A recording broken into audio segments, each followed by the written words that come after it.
माया music Raghunathpur की शानदार प्रस्तुति।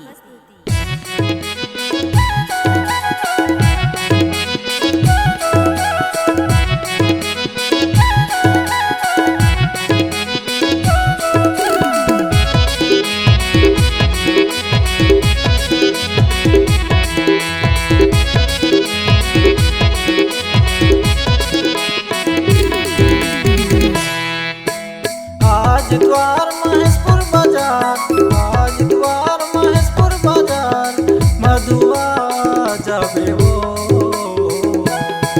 मोरे गाँव के बाजार, दुर्गा तैहरा जाबे ना मोरे गाँव के बाजार, रानी तैहरा जाबे ना।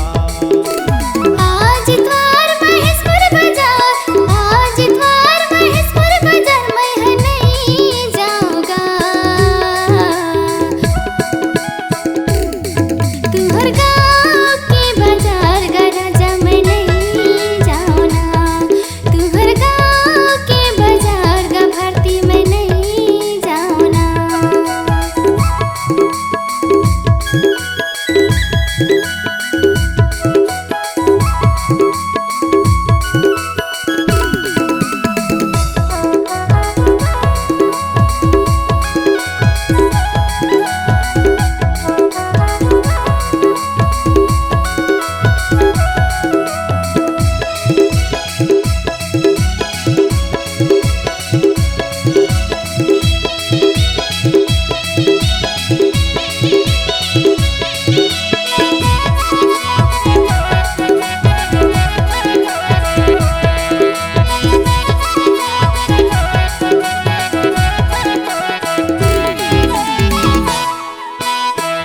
बताए हाँ रहते मधु संगमा तो लागू बात हो जवन ताए हाँ कहबे हो तवन तोर बर में बेसातो जवन ताए हाँ कहबे हो तवन तोर बर में बेसातो।